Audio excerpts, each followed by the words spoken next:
Jay.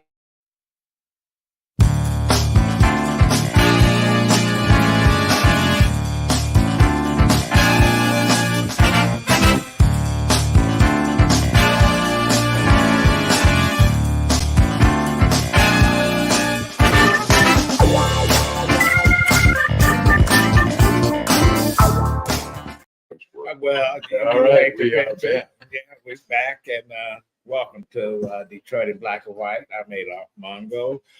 We're here at McShane's on Michigan and Trumbull. I guess it's a McShane show today. Allan Lengel, co-founder of Deadline Detroit. How you doing? I'm all right. Good. Candidate for 36th District Court Judge and resident shit starter, Vanessa Moss. Good morning, Vanessa. Good morning. Good morning to all those Detroit Black and White viewers. If you're watching this morning, we'd like for you to like, subscribe, and share. Like, subscribe, and share. You can find us on all platforms, Facebook Live, YouTube, of course, X, and Instagram. And you can also find all of our past episodes on DetroitInBlackandWhite.com. DetroitInBlackandWhite.com. Good morning. Okay, let's get to the outrage. I know you had an outrage, and that's why we got this young man right here sitting next to you, James Castonguay. Yep. How you doing? I'm doing great. Graduate of UCLA. Sorry to hear that. 1995. Bartender here at And the manager, yes. And the manager. What'd you study at UCLA? History, U.S. history and Middle Eastern history. Oh, wow. Yeah. Okay. Came in a little handy when I came back to Detroit. Oh, yeah. There's Are you no from question. Detroit? I am. I was born in Detroit. Yep. Okay, you were in L.A. Doing OJ. I was not only OJ, I was there from 85 to 95. So I was there for the riots. I was there for the earthquake in 94 and OJ when that was, I think, June of 94 is when the incident happened, or murder, if you want to. So what's your Rodney King. Rodney King was 92, the verdict in Simi Valley. Yes. Right. Good morning. Go ahead. So we usually do our outrage, and I talked about my outrage before we got on air. And for me, I have a problem with the media. I'm sick of seeing that white Bronco. Okay, I'm sick of them talking about that trial. Listen, the guy was found not guilty, but more importantly, guess what? Y'all made him who he was. He was cool when he was running for Hertz Rent-A-Car. He was the man when he's making all those corny movies, right? He was the man when he was running that football, right? But then when he was found not guilty, I mean, he went from famous to infamy. But not the man is deceased. The man has family. He has living children. To reduce him to the white Bronco, I think it is ridiculous, and I'm outraged about it. Now, listen, all of us have different size selves. All of us. We have good, bad, ugly, indifferent. Okay? But none of us own a Bronco. I do. Right. You have a Bronco? He does have a Bronco. Uh-oh. He is not white, but he has a Bronco. But I just think it's outrageous that they keep playing this thing over and over and over and over again. But it's new. Wait a minute. This same system that we did not create, right? The same system that we did not create, which is justice, right? He used it. He was found not guilty, but people want to continue to say that he was guilty of murdering this woman. And let me say this, her parents were just as complicit. I bet you every time he was going out and they were doing things, this is my son-in-law, OJ Simpson. Why is that complicit? You benefited from it. You're proud of your son-in-law? You're proud of your son-in-law that you say was abuser? That you say was abuser and murdered? I'm just saying, you guys knew what was going on. Come on. She had to come to your house with a black eye. She had to come and talk to you guys about what was going on in her life. But it was okay until let's talk to someone who was there. What was the atmosphere there? Oh, the atmosphere. Well, I'll tell you, we cut it in the night before the Rodney King verdict. That was really the issue. You're looking at a time frame of the LAPD being absolutely horrible to the Black community. And when everybody was so nervous about that verdict, and when they were found not guilty, which everybody, I think, in the whole United States thought they were guilty, that, and then the riots ensued from that. That was where it was just unbelievable. It was actually an unbelievable time. So OJ is living within this whole time in this era of this, but I think he was separate from all of that.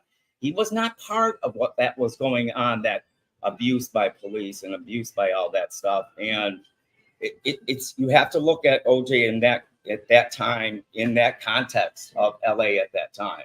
So James, you just made a good point that he was separate and distinct, because I recall hearing during the trial that she called the police.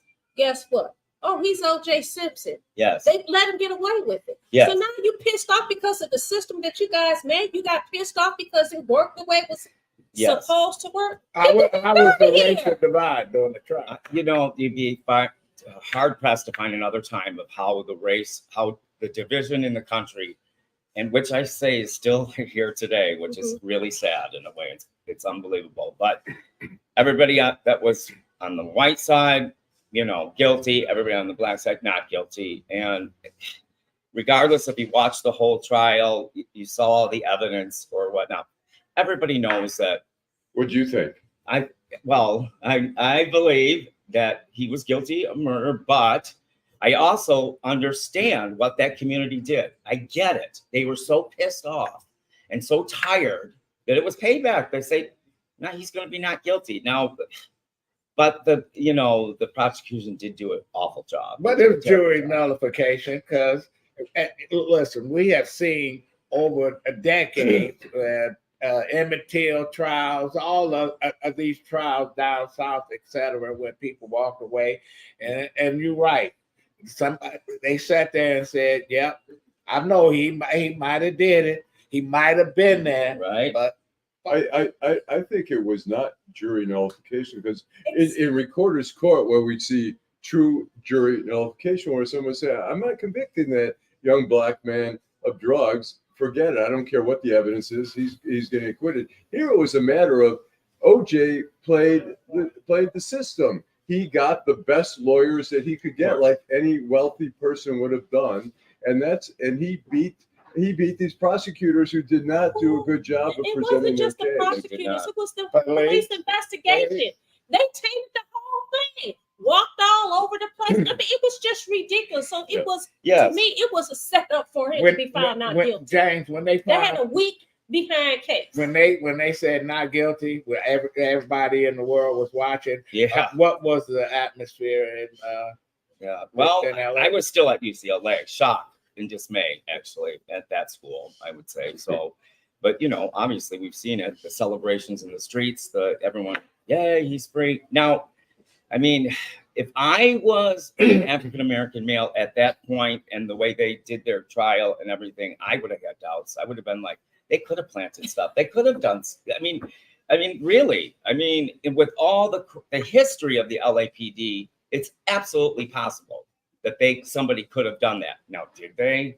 And why would they? Why would you want to convict this guy of murder? But he just was to their plant boy. it. He was their fair-haired boy. Yeah, they loved him. They loved the guy. But you know what? You were at UCLA. I was in law school. I was already married with one child. I was in law school here in Detroit, UD. And we would watch the trial in the atrium. And when that verdict came out, it was like the parting of the Red Sea. The Black folks was over here, the Caucasian. I'm serious. I'm telling you, the area was cold. It was cold.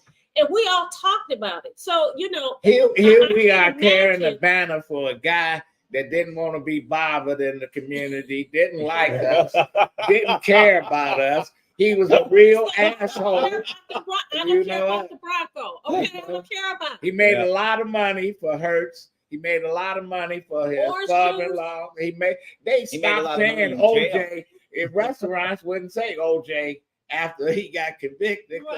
You know what? But I'm gonna tell you. But a professor of law I saw on one of the shows saying, people hate OJ after 30 years. He said, how do you think people feel when they used to have to go into these military installations named after murderers, rapists, traitors, etc.? You know, Yeah. people, and the whole point of it is that, damn, OJ, okay, found these people fixated on OJ. You thought that he was worse than Adolf Hitler. Oh, that's interesting you say that, because that's what Johnny Cochran used at the end of the trial, compared Berman to Hitler. I mean, that's a little excessive. I mean, really. It was You a got lot the of point across. I'll say.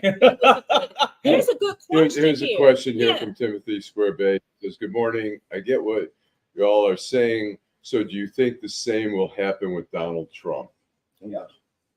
Oh, we have somebody on here say, yeah. Well, I think the best Trump can hope for is a hung jury. Where OJ was acquitted, Trump is not going to get acquitted, but there's a possibility one or two people could say, you know what, we don't like that. I believe one or two I'm people. practicing crystal ball gaze, and I'm sorry, I don't rub a crystal ball.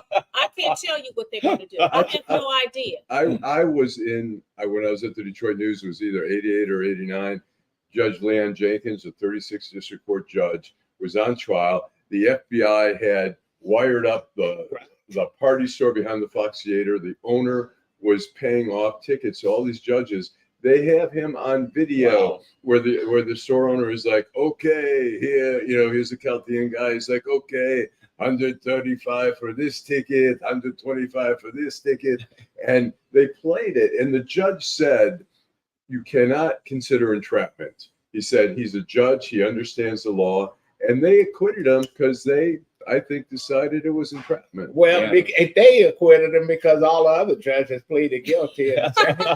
He didn't. And then Leon Jenkins went on to LA and got that case with the little young 15-year-old shot in the Korean grocery store. That was only 13 days after Rodney King verdict. That was 13 days later. I mean, you're in this city. I mean, and oh my God, talk about slapping somebody on the wrist for murdering somebody. Well, how was the racial tension there between?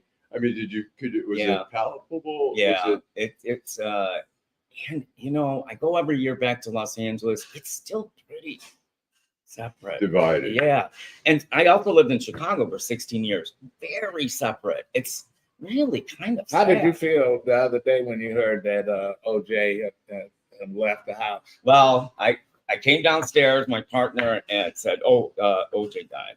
And I said, good. Then I thought about it, and I thought, well, that's really not a very good, nice thing to say about anybody. It really isn't. But then, so we started to have the discussion about it, and even Andre, who's African-American, is like, I don't think that things have changed much since that time.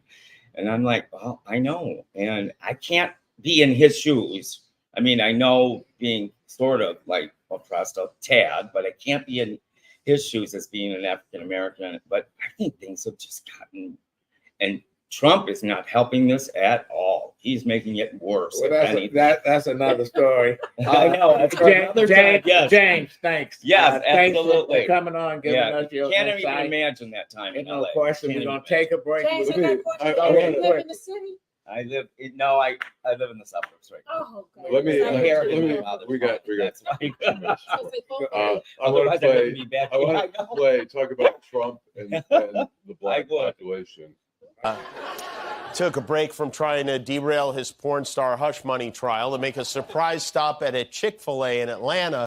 He likes to go into fast food restaurants and buy everyone food like a big shot. He bought 30 milkshakes and some chicken and then started passing it around.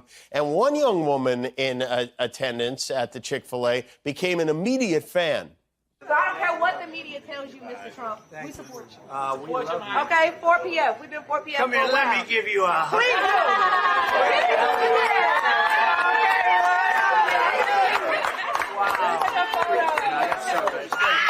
Thank you.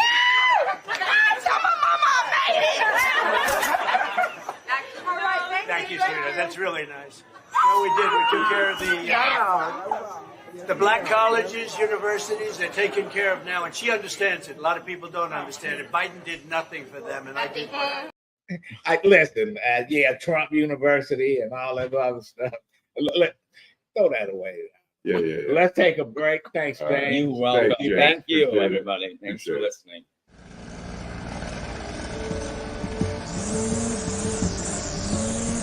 Thanks, Charles, for letting me use your gardening supplies. I'll make sure I put it back in the garage. Man, tending to that lawn is a lot of work. Tell you the truth, Jim, I'm more concerned about keeping this house. What's going on? Well, you know, Sarah lost her job 2 months ago, right? Yeah. Since we lost that income, the bills have been piling up, and we're so far behind. I don't want to lose the house because of back taxes. I don't know what to do. I understand. The same thing happened to my sister and her husband when he lost his job. Do you know that the Wayne County Treasurer has plans and programs to help people stay in their homes? No, I didn't. Tell me about it. Yeah, go to www.treasure.waynecounty.com and see if you qualify. What's that site again? www.treasure.waynecounty.com. Got it. Without Project Clean Slate, there is no telling where I would be right now. It gave him back his life, because once he got the felony, it seemed like life was over. Being unemployed, being depressed, being a burden. Project Clean Slate helped wipe those things away. I can't say thank you enough. I am now able to work for a reputable airline. Detroit had my back, all because I live in Detroit. The NFL Draft is coming to Detroit, and you can be there for free. Experience the ultimate NFL fan fest. Go to NFL.com/draft access. The NFL Draft, presented by Bud Light, April 25th through the 27th. Oh, and now we live. Yeah, we love it. Hey, This back is to not right. Detroit. This is not James. Okay, go ahead. Okay. Well, we have a special guest, an advocate for special education, homeschooling, et cetera, et cetera. Kayla DeSnyder. DeSnyder. DeSnyder, yes. Hi. Hi. It's nice to meet you guys. This is my first podcast, so I'm excited, but a little It's nervous. easy. Okay, you're gonna have to Just- talk loud. yeah. So Honored to be here with you guys today. Thank you for Just having me. pretending you at home yelling at your husband. Well, that might be easy. right. You know, there's no question. You know what? You've been going up to Lansing, talking to these politicians about special education. Tell us why. Well, our personal experience, really, I actually went and did training for special education advocacy through COPA because our son was in special education from the time he was 3 years old. He started with preschool. He's neurodivergent, and so Can you explain that? Right. So he was diagnosed when he was 3 years old with sensory processing disorder. And then at 5 years old, he was diagnosed with autism. So we had gone through special education preschool because he at the time was speech delayed. And he had what was then an IEP for preschool. And then when IEP, I'm sorry. an IEP, an independent education plan. Okay. So he had an independent education plan, and it was for preschool. And then when he moved to kindergarten, it became the actual IEP. And it didn't go great. It went very badly. Why? What happened? Well, there is just a lack of understanding of neurodiversity. A lot of it is really pushing for these students to look like their typically developing peers and look like students who are not autistic, which is just really not going to happen. Yeah. Because an autistic individual is an autistic individual. It doesn't matter what you really do. You can support them. You can give them the skills in life to do everything that they need to do to be independent. How did that play out in school? So a lot of what was happening was his IEP wasn't being followed as it was written. So at that point, we hired another advocate because, then I'm just mom. Did they have an advocate at the school? No. They didn't have an education advocate at the school? No. What school district is this? This was East China. And that's where? School Where is District. located? We live right outside of Marine City, Okay. between Marine City and St. Clair. And so they didn't have an autism teacher consultant. They didn't have an autism really program in the school.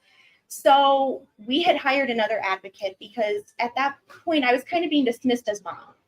You know, I wasn't really the professional there. I was just mom. And we worked tirelessly for about a year. Did you have to pay for that We advocate? did. Yes. It Was that expensive? Yes, it was thousands and thousands of dollars. Yeah, so we fought for about a year with the school. We wanted it to be a very easy process, but unfortunately that's not how it happened. And so by the time he was in third grade, we were very discouraged. He was really struggling with his mental health. His self-esteem was very negative. He was crying every day. The stress and anxiety was manifesting in physical forms. I'm sorry for those that have weak stomachs, but he was vomiting regularly. And how was that impacting you? It was very stressful for my husband and I. It's very hard, and I don't want to get emotional, but it's very hard to watch your child go through something that you can't fix for them. Did they have a special ed program? They have a special education program, and we tried everything. We went to school board meetings. We talked to the special ed director. We were basically just told, there's not a problem, just deal with it. And so we filed state complaints. Kayla, did you find that the special ed program at the school, even though it's special ed, is basically cookie cutter, is for everybody that's special ed? And if we all believe that we are unique, how can you teach everybody the same way? That just does not make sense at all. It's very much every student needs to fit in the box. Even with an independent education plan, it is not truly independent.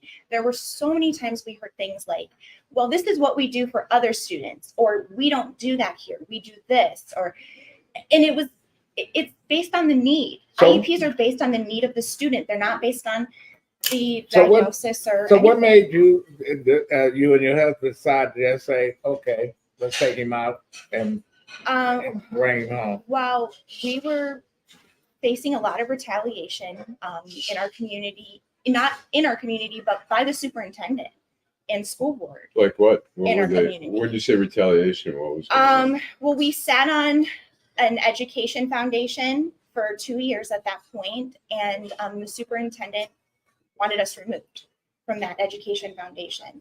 And that was right after our son was removed, but it got very hostile. She wouldn't communicate with us. At one point, she wouldn't sit next to me at a meeting.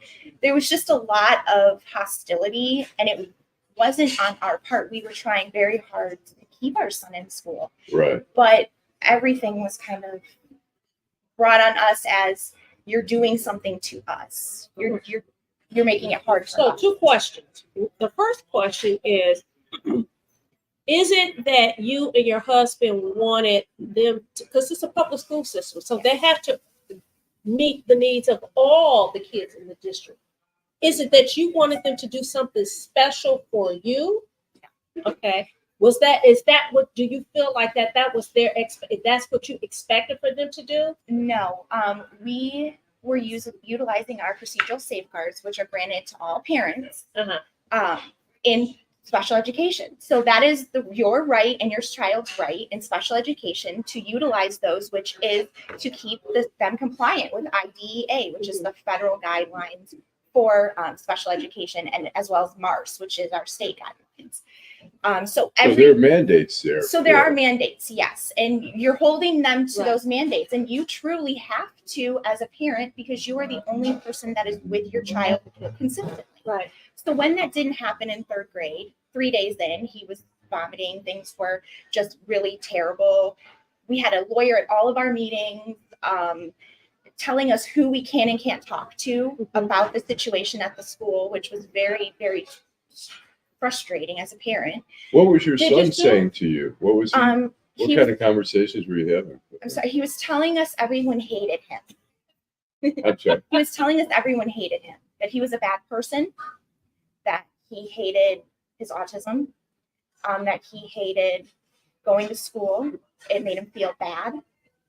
So enough, they was bullying him. that he couldn't do it. He Yeah. was being bullied then. Yeah. So let me ask you this: did you sue the school district? Did you sue the school district? No. We are actually going to mediation Monday for a OCR complaint that was 2.5 years old. We filed that in April of 2021, I believe it was 2022. No, 2022.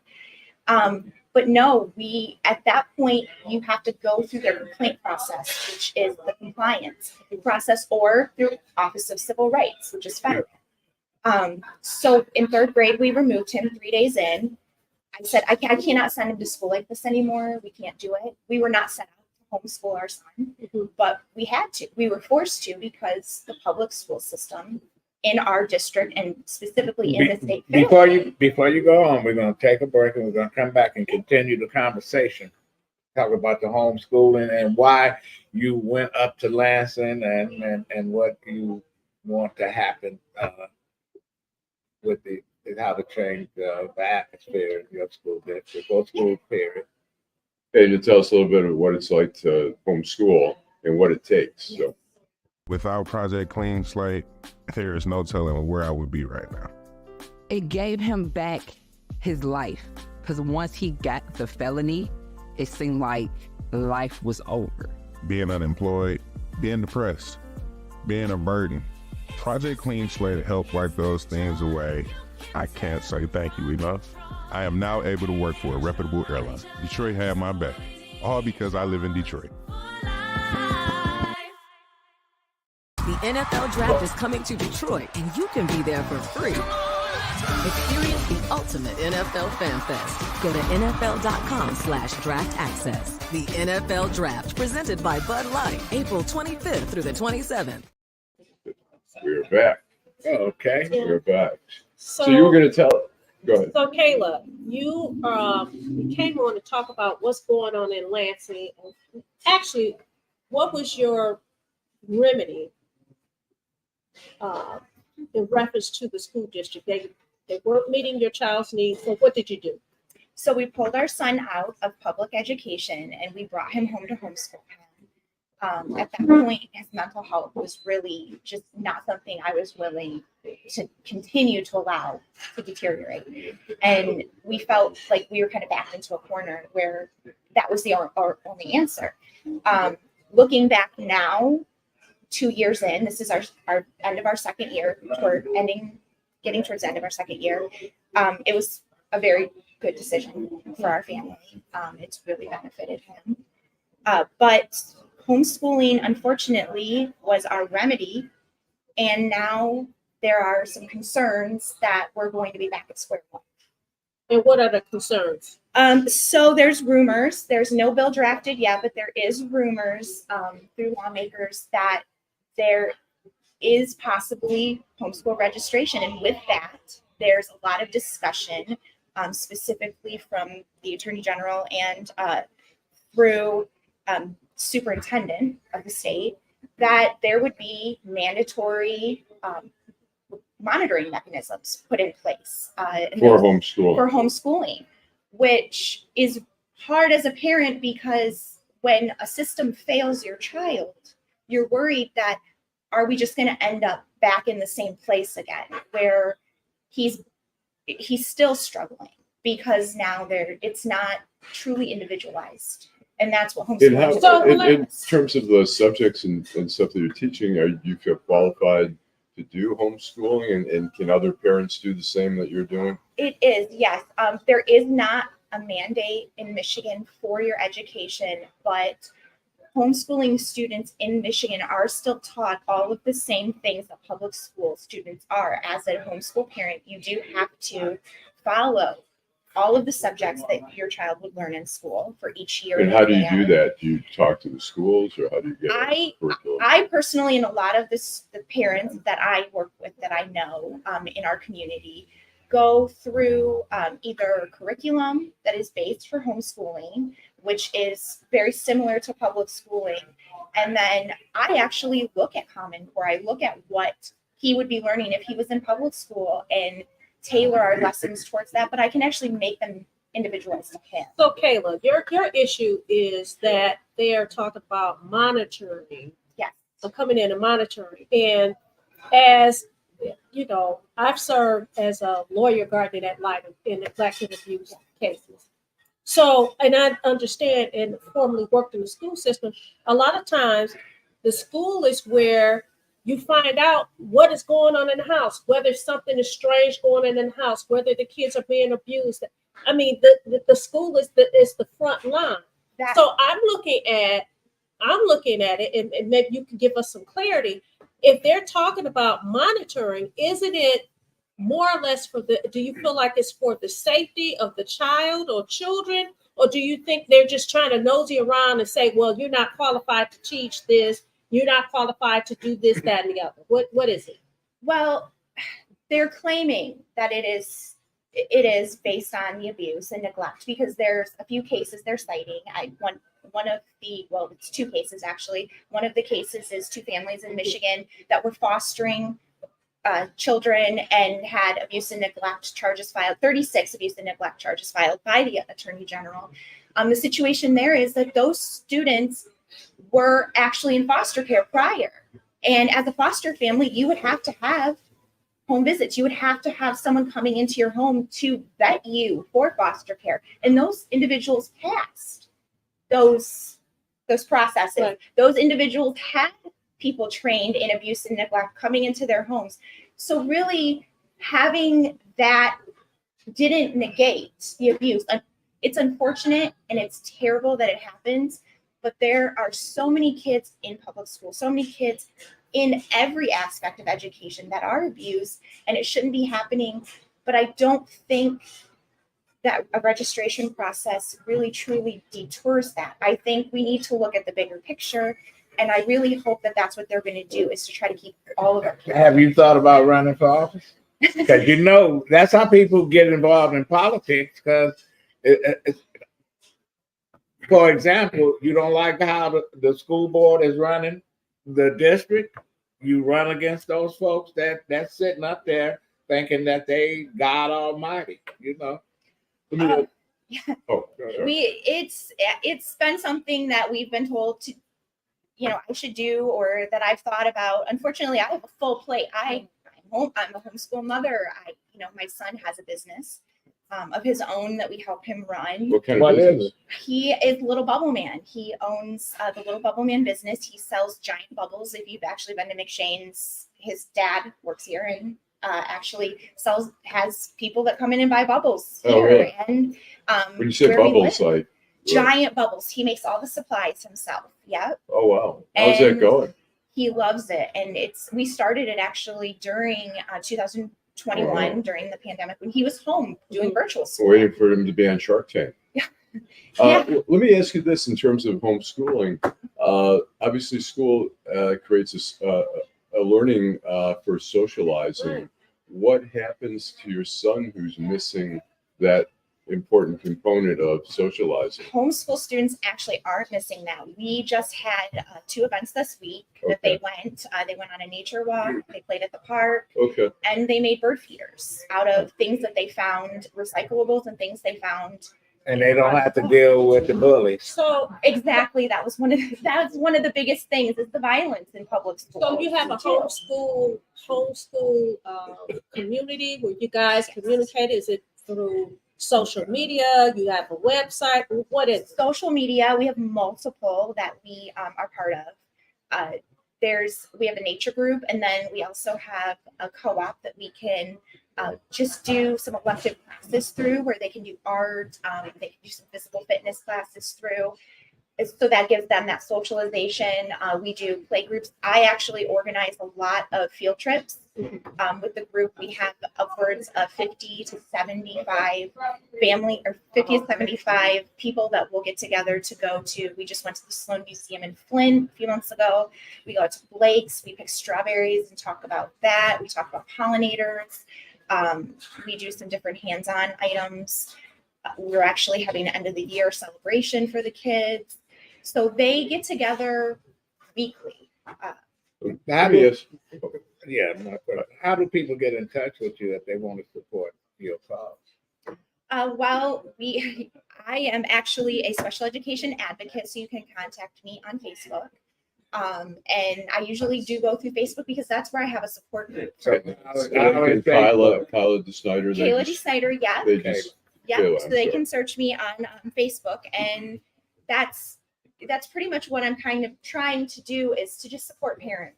So when are you planning on going back to Lansing? Well, right now there is some funding situations that are happening, which I'm hoping are going to make a difference in the public school system. So we will definitely be looking at that. When you say funding situation, what are you talking They about? want to, they're really looking at raising funding. That's something that they really want to revisit. And I'm really hoping that they do that. I know I just actually talked to Representative McDonald's office yesterday, in her office, and we actually spoke about that situation. And we spoke about also helping families in special education by revisiting that with the Disability Coalition. Let me ask you two things. Yes. One, I have a website, Deadline Detroit. If you ever want to write a guest column on this Thank issue, you. you're welcome to. And the other thing is from Eric, our friend here, is the school. He writes, school union who pimps the Democratic Party are whining to push the monitoring because more and more parents do not want their kids in the failed public school system. Is there? It's no surprise that everyone knows our public school system numbers have gone down. Even in our neighborhood school, we kept hearing that at board meetings over and over and over again, that there are so many students who are either going to private school, because private school enrollment is actually up in the last few years. Listen, I came Or back to homeschooling. Detroit in 1984. They had 195,000 students in DPS, Wow. and now what is it? Less than 40. You know, and the kids in Detroit are in every school district within suburban. 20 miles. Oak from Park, E-Course, everywhere. Farmington, Yeah, the Sterling kids of Heights, all- etc. It's kind of a sad statement about the public school system when people are shopping around for better public schools. And it used to be that religion was something, religious teachings and actually incorporating religion was the reason most people were homeschooling, but that's actually changed. It's now safety. It's safety with all of the violence that's happening in schools. And actually, I have a statistic that I could not even believe, but in the U.S., 14,938 incidents of sexual violence in K through 12 schools happened in 2017 to 2018, and that was 55% more than the previous year. And they actually are saying that 18.7, I'm sorry, that's the wrong one. 1 in 5 Michigan high school students are bullied. 6.8 are actually in a fight on school property. And 9.3% skipped school of fear of their personal safety. And then 18.1% of high school students are cyberbullied, and that's the 5th highest number in the U.S. And what grade is your son in right now? At what He's level? in 4th grade. 4th grade. Mm-hmm. And he did experience bullying in school. And to be clear, I just want to make sure that we're clear. You're not anti-public school. You're anti-public school for your situation and situations that are like yours. Yes. Okay. I am. So we just want to make that clear that you're not. Yes. Okay. Because everybody can't homeschool. Everybody can't send their children to private school. Everybody can't. And everybody don't even have the mindset like you have to teach their kids at home. But public schools have been guilty of giving kids Ritalin and all kind of other drugs, and listen, the school is not guilty of doing that. The parents are the ones that have to sign off on it. Yeah, but you got these administrators. They're not allowed to. Exactly. But they do. Yes. So I know a whole family that was on Prozac. What you're saying is different. Dude. No, it's not, because they pressure these Listen, parents. as an adult, how dare you pressure me about doing something? But that's you. But that's you. And that's what a lot of. But that's you. And that's how you felt. You said, "Listen, I'm not." So you didn't let them pressure you. But everybody's not strong. They're not you. Okay. And that's why you in the courtroom. That's why you get paid major bucks. Okay. That's why you get paid major now, bucks. I'm the Kibbles and Bits attorney. Stop it. No, you didn't. But anyway, yeah. we're gonna. And I think you both have good points. I think that a lot of parents do lack that ability, Right. or they lack the knowledge to do that, and that's where See, you advocacy and your comes husband in. said no. We're not gonna take this. We're gonna protect our son. I know you're gonna protect your sons, but there are the majority of the parents. They get bullied into giving them medication. They get bullied. Listen, he got an amen corner over here. yeah, we do. He got an amen We're corner. gonna take a break, and we're gonna come back and we're gonna wrap it up. Right.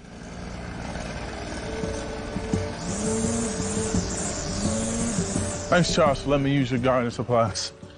I'll make sure I put it back in the garage. Man, tending to that lawn is a lot of work. Tell you the truth, Jim, I'm more concerned about keeping this house. What's going on? Well, you know, Sarah lost her job 2 months ago, right? Yeah. Since we lost that income, the bills have been piling up, and we're so far behind. I don't want to lose the house because of back taxes. I don't know what to do. I understand. The same thing happened to my sister and her husband when he lost his job. Do you know that the Wayne County Treasurer has plans and programs to help people stay in their homes? No, I didn't. Tell me about it. Yeah, go to www.treasurer.waynecounty.com and see if you qualify. Say that again. www.treasurer.waynecounty.com. Got it. Without we- Project Clean Slate, there is no telling where I would be right now. It gave him back his life, because once he got the felony, it seemed like life was over. Being unemployed, being depressed, being a burden. Project Clean Slate helped wipe those things away. I can't say thank you enough. I am now able to work for a reputable airline. Detroit had my back, all because I live in Detroit. The NFL Draft is coming to Detroit, and you can be there for free. Experience the ultimate NFL fan fest. Go to NFL.com/draft access. The NFL Draft, presented by Bud Light, April 25th through the 27th. Okay, we are back, and we're joined by your husband now. Introduce yourself. Dustin DeSnyder. I'm Kayla's wife. She's a rock star, man. We got put in a situation. You said you're Kayla's wife. Kayla's my beautiful wife. Oh, okay. But she's I just wanted to make sure. absolute rock I star. don't want to get in trouble. We want to be politically correct here. Yeah. Okay. You say So- Dustin, D-U-S-T-I. So, we're getting ready to wrap up our interview with you. So, what do you want to say to our audience in closing? I want to make sure that, you know, as Vanessa said, it is very important that every parent knows that they have a right to choose for their child, and their child has a right to their education. And that in order to do that, we need to make sure that that freedom is there for the parents to make that decision, and that for the parents to choose what's best for their child. And that includes, if homeschool is best for their child, having that freedom. Okay. Curriculum. And again, I'll that invite works you. It's open invitation to write a guest column about this Thank issue. you. It's an important issue that a lot of us don't know I would definitely be Enough- honored to do that for enough you. about. So that's Thank great. you, Kayla. Thank you. All It was right, nice thank to you. meet you. Thank you, guys. Everybody. You forgot to Thank give you. me my paper. All right. And now, okay, we're going to bring in our next guest here. Let me see. We're not seeing a Travis Wilson II, but we're not. Oh, there we go. Okay, Travis, I think. Okay, there we The go. new godfather of Detroit. All right, welcome, Travis. Good morning. Travis, tell us a little bit about yourself, your background, and the company that you're with, and the work that you're doing right now. Absolutely. I mean, I'm a graduate of Lane College, HBCU, down in Jackson, Tennessee. The bottom line is that in my 12-year career, I scale businesses from 0 to 100 million. That's what I've developed an expertise in doing. I'm just in my first leg of my career, and I'm excited to be talking about my second leg now and what we're doing here with CPA and giving small business owners access to working capital so that they can scale. And you are, just to make it clear, you are a Detroit native. You grew up in Detroit, and now you're living down in Atlanta. Is that correct? No, I actually live here in Michigan. Oh, you talking are about the brother. Oh, okay. I'm sorry. Wrong one. Sorry, I apologize. Not Miles, man. Yes, Okay. yes. Yeah, I went to Caulfield High, and I just moved back home. I want to say 2 years ago. 2 years ago, I moved back home, so I'm excited to be back. We've established, established a company here, and I'm excited to, be on board with you guys today and talk about it. What does that mean when I mean, we understand you're scaling businesses from zero to whatever. How does that work? Are you working with private industry, with nonprofits, both, or how does that all happen? I come to you and say, hey, I've got this little business, I'm thinking of this, and you put together a business plan for me, or how does that work? Great question. So, I'll just kind of go back to, my background and make more sense for you, Allan. In my 12-year career, I've been a consultant in several different industries: telecommunications, natural gas distribution, electric power transmission, and then most recently solar power. So I've partnered with Fortune 100 companies like a Comcast and an AT&T, Fortune 500 companies like a Direct Energy, and then most recently with Solgen Power, which is one of the 6th fastest growing privately held company in the U.S. In my 12 years, I've led 2 startups from zero, like literally $0 to 8 figures in revenue. What kind of business was that? What kind of business? What kind of business was that? It's a direct marketing and consulting firm partnered with the likes of the companies that I just mentioned, AT&T, Comcast, and Direct Energy in particular. One of those from 0 to 8 figures was with Direct Energy, and then the other was with Comcast.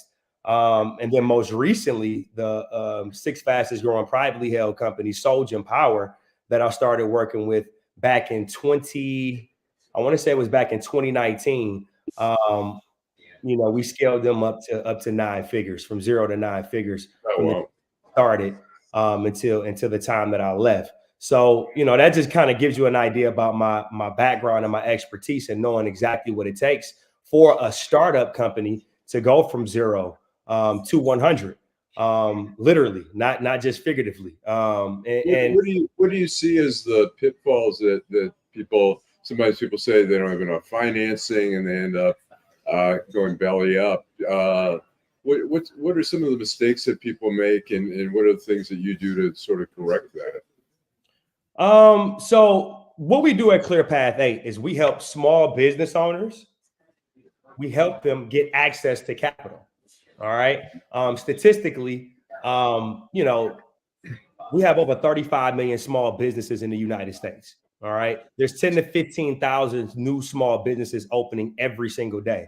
As a matter of fact, Kayla just mentioned it, that during the pandemic, her son started a company during the pandemic, and she was one of many that did so, because there was a surge in new businesses that entered the economy when the pandemic started. So, the S&P 500 shows how vital small businesses are to our U.S. economy. And because there's such a surge, and being that it's the backbone of our economy, we found that at ClearPath 8, we have a mission to educate and provide access to those small business owners to capital that will allow for them to scale. The biggest challenge, that to answer your question, biggest challenge for most small business owners is capital. It's capital. And how tough is it to get capital? It's like I get these offers all the time. I get phone calls. Hey, Mr. Lengel, your line of credit is $200,000. Please call us. That's bullshit. Yeah, and you must be familiar that people are out there doing that. What is that all about, and how hard is it to get money? That's funny that you bring that up. So, when it comes to accessing capital, you have your traditional forms of banking, right? Small business often find themselves at disadvantages when they walk into traditional banks like a Bank of America a Wells Fargo, or a Chase, not because they're not qualified, but more importantly, because they're not educated on how to be qualified to access capital through traditional means. So as Clear Path 8, or CP8 is what our partners refer to us as, we structure their business credit profile and their personal credit profile in a way where we can help you apply properly to access business funding through traditional means. Right? Let me ask you this question. Since you're talking about that, yeah, how do you get past those problems that most young business folks out of the urban areas, they can't get the money in these banks, man? There's no question. So how do you navigate that? Well, that's why we're in the space, Adolph. When banks say no, we say yes. So when you get turned down at a B of A or a Wells Fargo or a Chase Bank, there's a reason why. We'll educate you on that reason why, and we'll nurture a relationship with you so that you can walk through those doors and access capital from that side. But when they do say no, we have access to and relationships with a multitude of lenders with different options for capital. Like you guys mentioned, you said people call you on the phone all the time for, you said business lines of credit. Is that what you said? Yeah, they'll say, I got $150,000 for you. Call us. Right. So what you're referring to, Allan and Adolph, are telemarketers, that are providing you a sales pitch, but more than likely they work for a brokerage or a lender that actually does have access to capital for you. Is that legitimate? They may not be that good at their job or expressing or communicating that to you. But the bottom line is that there's a market for it. Back in 2008, when we had the market crash, right? This is when alternative forms of lending exploded. And now with the new influx of, like I said, 10 to 15,000 new businesses starting up every single day, and the doors are being slammed on them by the traditional banks. The market is actually getting bigger.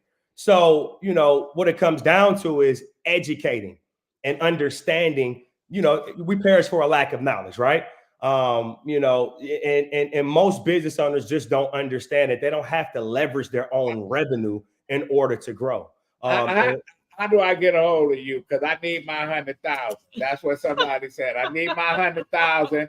I need my money. I don't want to go to the guy on the corner, the loan shark. I want to do it right. How do we get it? How do a person get in touch with you? Adolph, are you asking me for a consultation, Adolph? Yeah.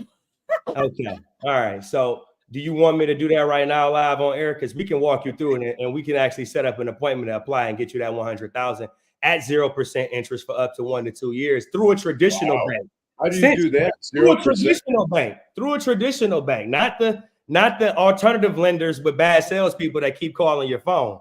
I wish we had a lot of time. You know what? You need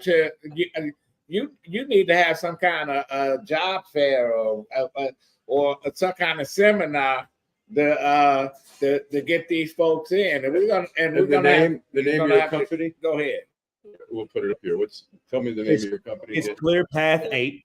Clear Path 8. 8. The number 8. Clear Path, PATH. We give you a clear path to accessing capital so that you can scale. Our mission is very simple. We want to transform lives, right? So with our business expertise and the team that we've been able to put together, our job is to nurture a relationship with the business owners that we work with, right? And making sure that we get them access to capital that helps them scale. I don't want you to take money if you don't have a plan. If you don't have a plan, then you plan to fail, and we're not interested in partnering with those types of business owners. Now, when those business owners do come to our table, we do have consulting services, right? That will educate the business owner and work with them on how to put together short-term, mid-term, and long-term goals so that when they get access to that capital, it helps them grow and it doesn't make them crumble, right? Because if you put together a business plan for people, people who don't know, because I've had to put together business plans before, and the first time you do it is rather intimidating, and you need somebody like you to provide guidance on that. Absolutely, Allan. It doesn't matter whether we work with the established business owner, that's doing millions of dollars in revenue a year, to the startup company that doesn't have any revenue, doesn't even know how to set up an LLC or a corporation. We can work with everyone. If you've got bad credit but you have revenue, if you don't have revenue but you have good credit, it doesn't matter who it is. If you are looking to run a business, ClearPath 8 has a solution for you. Thus the name. We clear the path for you to have access to capital. So if I have bad credit, no money, can you get me a loan? No one's going to give someone a loan with bad credit or no revenue, Adolph. You're not gonna give no money to your cousin. Travis, people will come to you and with good intentions, and they don't have nothing. You know what? Let's be real here. Good intentions are exactly what they're good intentions, right? What they say, the pathway to hell is. There's a lot of good intentions. Travis, I have one more question for you. Who's your mama? You're my mother, Vanessa Moss. Okay. Travis, I do have one more question. Is race an issue in terms of getting loans? I mean, is there racial discrimination there? Yeah, I mean, it's something that put it like this, at ClearPath 8, we can get you funding through the traditional path and walking into the doors of Wells Fargo and Chase Bank, or we can go the alternative route. I'll let you know this. It can be a factor, right? It could be a factor, but on the funding applications that our clients fill out, you don't check off a box for what race you are, right? But they do have means to figuring out what race you are, and that may play into how much of a risk that you are. But at the end of the day, businesses only banks only make money by lending it, giving it out. So it's not like they don't want to give it to you. You just have to be educated to understand exactly how to qualify to get access to that capital. And then once you do that and you have a plan to scale, they'll keep giving you more and more. Okay. That's the reason why we call it currency. It has to flow. And we want to. We're gonna have to have you back. We're gonna have to have you back, Travis. You are. Statistics of what's going on out here, and the gap that we're proud to being able to step in and fill. But that's the only way we're gonna turn this city, turn the country around. Young entrepreneurs like you, absolutely. That's giving a helping hand to others. Absolutely. Thanks a lot. We're gonna have you back on. How's those little kids of yours doing? They're doing good. They're doing good. We they got them in my wife's with them right now watching I don't know what they're watching, but we had to distract them so they wouldn't be running around during our interview today. But they could have been. We could have got them on. Hey, take care. You too. Thanks for having me on, guys. Yeah. All right. The way he got all that knowledge from. No idea. Didn't get it from his mom. No, he got it from his dad. Yeah, his father's cool. Well, anyway, this been. Hey, come on, Eric. Eric has something to say about that video. That the OJ. The video. No, the Trump video. Oh, the Trump video. Good morning, Mr. Brown. And one of our contributors here at Detroit and Black and White, Eric Brown, man.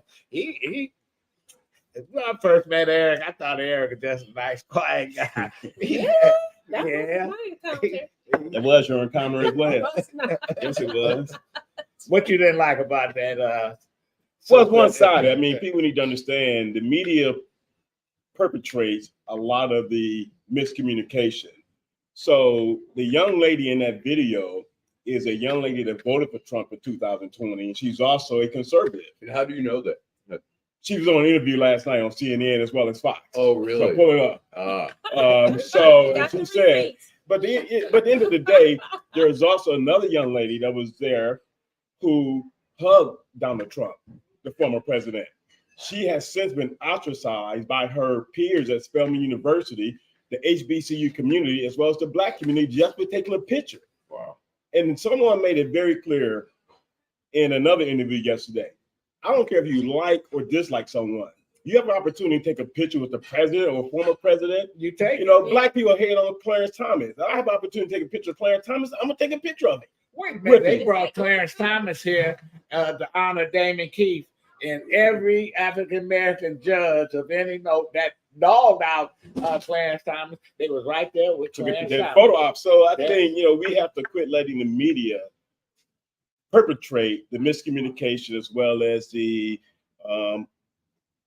causing people to be ostracized just based on their point of view. Well, no question. Well, the show has come to an end. I want to thank Eric. I want to thank Travis. Would you pose with Trump or Clarence? Listen, I met Trump. Trump is a little weenie whiny. He's scared of folks.